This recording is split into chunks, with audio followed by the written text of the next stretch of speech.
After hosting dinner for my in-laws, I found a Yelp review left by Mamabear62. It read, 0 stars.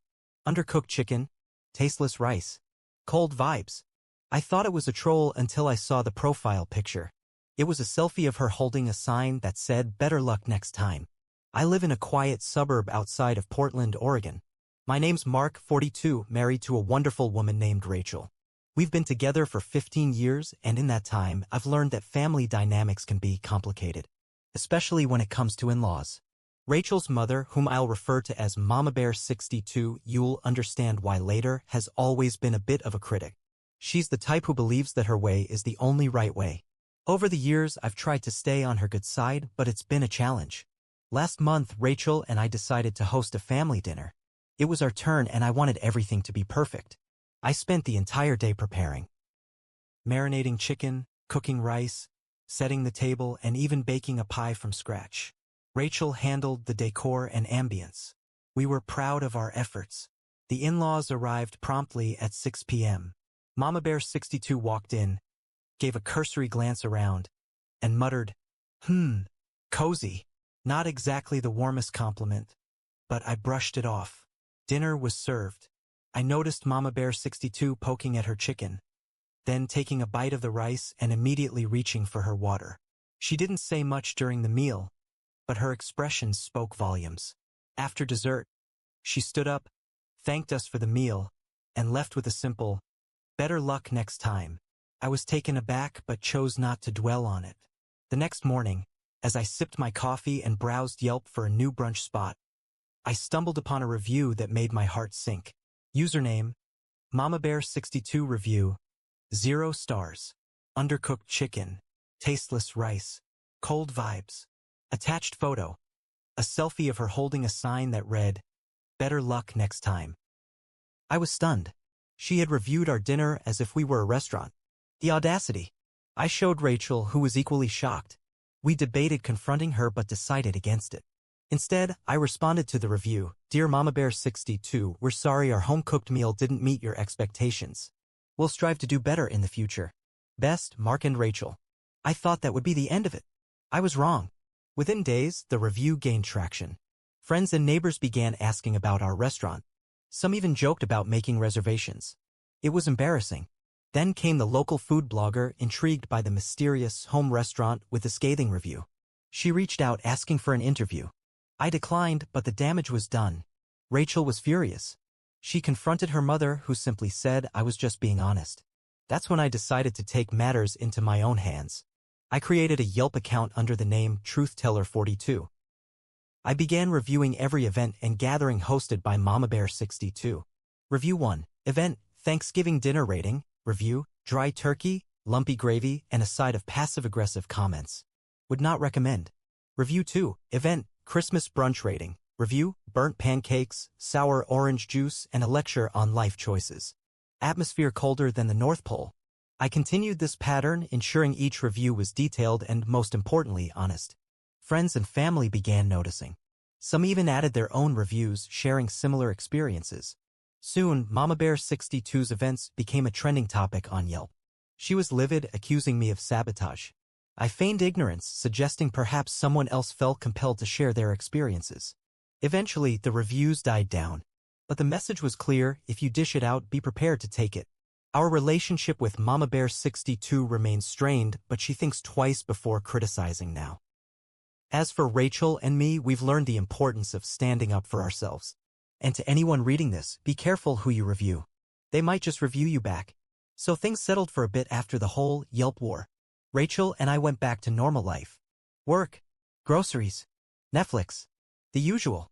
But then 2 weeks after our second dinner attempt, the one where Mamabear62 brought pie and pretended to be nice, something weird happened. I got a letter in the mail. No return address. Just my name.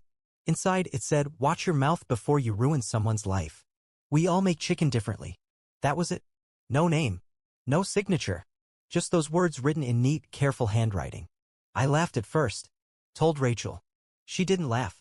She just stared at the letter and said, my mom doesn't write in cursive. But I knew the tone. It was her. Who else would send something like that? Still, I wasn't going to let a passive-aggressive note ruin my day. I tossed it. Thought it was over. Spoiler, it wasn't. A week later, Rachel's Bakery. She runs a little side business from our garage, cookies, cakes, that sort of thing. Suddenly got hit with 3 one-star reviews. All from accounts made that same week. Cookies tasted like cardboard. Hair in the frosting. Owner has a bad attitude. None of these people had ever been to our house. We know all our regulars. These were fake. But they were detailed like someone had watched us. Rachel was crushed.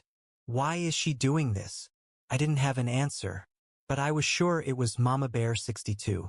The timing was too perfect. We tried to report the reviews to Yelp, but they didn't remove them. Said they didn't violate guidelines. I was furious. Rachel was even more upset. She started doubting her own business. That's when I snapped. I went deep. I started checking all her social media. Not just the ones she used regularly, Facebook, Yelp, but even the old ones. Twitter, Pinterest. Even some random blogs she had from years ago where she used to post recipes and rants. And that's when I found it. A blog post from 2017, titled, "When You're Forced to Eat Trash in Your Own Family." She didn't use names. But the description matched me. Exactly. She talked about a son-in-law with no taste buds and a weird laugh. Said I once served soggy asparagus at a barbecue and made her question her daughter's life choices. She had been writing about me for years, quietly, anonymously, using me as blog material for her relatable content. I felt sick. I didn't confront her. Not yet. Instead, I printed every blog post, every review, every passive-aggressive tweet she'd ever made. I made a binder, titled it, "The Chronicles of Mamabear62. Rachel told me it was overkill. I told her, it's just prep, because the next family dinner, it was going to be at her house. She invited us. Said it was her turn to show how it's done. I accepted immediately. But I wasn't going there to eat. I was going there to drop the hammer. The night of the dinner came. Rachel wore her usual forced smile. I wore the same gray shirt Mama Bear once called the color of dishwater. Petty? Maybe. But it felt right. We arrived 10 minutes early. Her house smelled like lemon cleaner and beef stew. She opened the door with her usual tight grin and the words, "You're early, but whatever. Come in." We walked in. The table was already set. For places, her, Rachel's dad, Rachel, and me. She usually over-invites. Cousins, neighbors, her weird friend Doris. I whispered to Rachel, "Why is it just us?" Rachel shrugged, already looking uncomfortable. We sat. Mama Bear poured wine. Not the good kind. The kind that tastes like sadness. Then she handed me a plate. It was chicken. Of course it was chicken. The rice looked overcooked. Maybe intentional. Maybe symbolic. She said, "Figured I'd cook the same thing you did. Let's see how mine compares." I smiled. Looking forward to it. Halfway through dinner, while Rachel's dad was droning about a plumbing issue, she stood up and clinked her glass. "I'd like to make a toast." We all turned. "To forgiveness," she said, "and to knowing your limits." I stared at her. "That for me?" She smiled. "Take it how you want." "Okay. Game on." That same night, as we were getting ready to leave, she pulled Rachel aside. I watched from the hallway. They talked in hushed tones, and Rachel came back looking weird. Pale. "She gave me something," she whispered once we were in the car. She pulled out a small black USB drive. No label. I asked, "Did she say what's on it?" Rachel shook her head. "Just said, for when you need clarity." When we got home, I plugged it into my laptop. There were folders, labeled by year. Inside, videos, hidden camera footage, clips from family dinners, audio from phone calls, even one from our garage showing Rachel baking. I felt my chest go cold. What the hell is this? Rachel was trembling. Is she spying on us? There were so many files. Years worth. Some were labeled with stuff like Thanksgiving meltdown or Rachel crying again. This wasn't just pettiness. This was obsession. I couldn't wait anymore. The next day, I drove to her house alone. Walked in without knocking. She was on the couch watching some cooking show like nothing happened. She looked up. "Oh, Mark." I held up the USB. "I saw everything." She didn't blink. "Did you?" Good. Maybe now you'll see how I've protected my daughter all these years. I stared. Protected her? Yes, she said calmly. From you. She started ranting. Said I held Rachel back. That she was meant for more. That I had softened her with my mediocrity. That the reviews, the posts, they were warnings. You weren't supposed to take them personally. You were supposed to take the hint. She genuinely believed she was the hero in all this. I told Rachel everything when I got back. Every word. She didn't cry. She didn't even flinch. She said I already knew. What? She nodded. I found her blog a year ago. I just didn't want to deal with it. I was stunned. Rachel then did something I'll never forget. She walked to the closet, pulled out a red binder, and said, "This is everything I printed from her social media over the last 5 years. She's got skeletons too." Turns out Rachel had been collecting receipts of her own. Lies. Fake charity posts.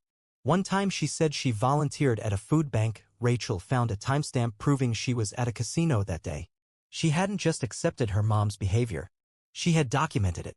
And then Rachel smiled and said, "I think it's time we burned everything down." Rachel and I made a list. Step 1. Back up every file on the USB. Print hard copies of the blog posts, the fake Yelp reviews, and all the stuff Rachel collected over the years. We created a private folder online labeled Mama Bear Files. Step 2. Let it sit for a week. We didn't talk to her. Didn't respond to texts. She called Rachel once and left a voicemail saying, "Hope you're not mad. That video stuff was just for fun." Step 3. We sent her a message. Just one line, "Meet us at your house. Sunday, 3 p.m., bring your truth." She was already waiting when we arrived. Hair curled. Makeup done. Probably thought we were coming to apologize. We weren't. Rachel put a flash drive on the table. I put the binder next to it. Rachel said, "We know everything. The spying. The posts. The lies." Mama Bear sat still, smiling slightly. "I only ever did what I thought was best for you." I said, "Do you even hear yourself?" She looked at Rachel. "You could have done better." Rachel snapped. "I did. I have a husband who loves me, supports me, and never tried to ruin my business from behind a keyboard." Mama Bear's smile cracked. "That's your opinion." Then Rachel pulled out her phone, opened the cloud folder, and hit share. Sent everything to a list of people. Extended family, her mom's book club, even the local charity her mom claimed to volunteer at. A beat passed. Then Mama Bear's phone started buzzing. And buzzing. And buzzing. 2 days later, Rachel's aunt called. Said their mom had been kicked out of 2 Facebook groups. Her book club disbanded. Someone from the church asked her to step back from social duties. And her Yelp account? Banned. All reviews deleted. Even better, Yelp removed the fake reviews from Rachel's bakery and restored her perfect 5-star rating. Rachel said, "We're not done." She filed a complaint with the police for hidden surveillance. Nothing came of it because laws are weird, but it made Mama Bear sweat. Then Rachel posted her own blog post titled, "My Mother, the Reviewer, a True Story of Sabotage and Chicken." It blew up. People shared it. Commented. Mama Bear's carefully crafted image online? Gone. And just when we thought it was over. I didn't stop. I should have. But I was angry. And I wanted her to feel small. So I printed screenshots from her blog and handed them out at her gym. Taped a few to the windshield of her friend's car. Dumb stuff. I was emotional. She found out. She called me, screaming, crying, not apologizing but cracking. Real cracks. And that's when it hit me. I had become her. Spiteful, petty, angry, watching, plotting.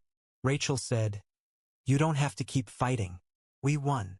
But I didn't feel like I'd won anything. One last thing. One final act of revenge. The most brutal one of all, we cut her out. No visits.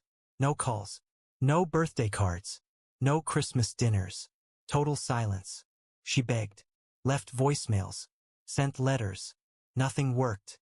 Rachel wrote her one last message. "You never protected me. You embarrassed me. Hurt my husband. And tried to ruin my life. This isn't punishment. It's peace. We don't owe you forgiveness." That was it. It's been almost a year. Rachel's bakery is thriving. We bought a small storefront downtown. People come in just to meet the lady with the crazy mom from the blog. Mama Bear lives alone now. Still posts sometimes, but the comments aren't kind. Her better luck next time sign? It was found at a Goodwill in town. We know because someone sent us a picture. It's framed on our bakery wall now. Underneath it, a little plaque says, "Serve it hot or don't serve it at all. Some lessons are best served cold." Some people, too,